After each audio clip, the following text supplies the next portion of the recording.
is Beth Goncher with the Naperville Area Chamber of Commerce, welcoming Senator Linda Holmes and Senator Don DeWitte. Senator Holmes represents the 42nd District, and Senator DeWitte represents the 33rd District here in Illinois. This will be your first terms on the new map. Can you, for our members that are tuning in, can you kind of give us kind of a brief outline of where your district lies? Senator Holmes, has it changed much? Mine changed about 60-something%. Wow, so wow. It was a huge change. And mind you, this has now been my second remap. So when I was first elected, I had parts of Joliet, Shorewood, all of Plainfield, all of which I lost in the first remap. Now with this remap, I still have portions of Aurora, North Aurora, Naperville, Montgomery, and Oswego, which I've always sort of had.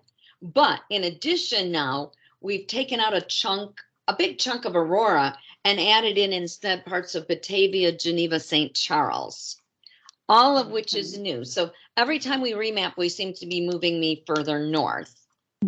As a snow lover, I mean, at some point I should hit the Wisconsin border probably, but I'm really excited. I knocked on a lot of doors in the new district. And for somebody who's lived in Aurora for over 30 years, I've always loved Batavia, Geneva, St. Charles. Lord knows I have supported their economy very, very well in shopping and dining in those communities. So I'm excited about having them. And I'm sort of excited that now Senator DeWitte and I get to share parts of St. Charles, which is kind of exciting because I think we're going to be able to work on a lot of issues, and I'm sure we'll touch on it later.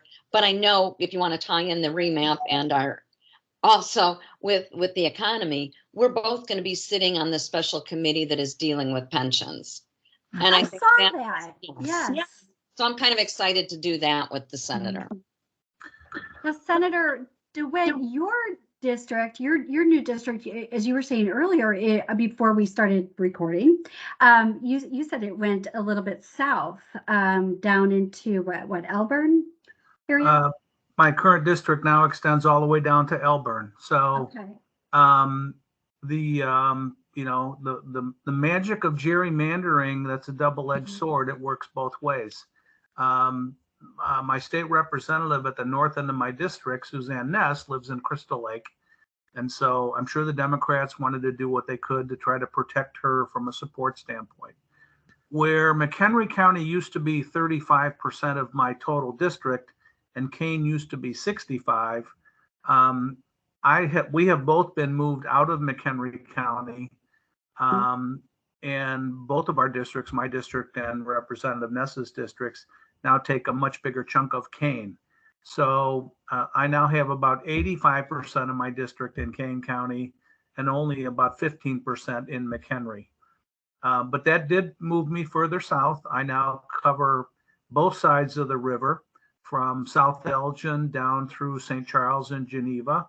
And then my district takes a curve to the west, where I now pick up Lily Lake and go all the way south to Elburn. So the good news is it's an area that I'm very familiar with. Obviously, my years in local government as the mayor of St. Charles took in obviously both sides of the river and the community here. But I'm excited to be moving out to areas with a little different emphasis. There's a little bit more of an agricultural feel once you get out towards Lily Lake, Elburn. And I'm involved with the Farm Bureau, so I'm really interested to see a little bit more about what the agricultural component of the district is composed of. But like Linda Holmes, I'm Senator Holmes. I'm happy to be sharing several communities with her. I too look forward to working together on initiatives to help all of these great river communities continue to thrive and prosper.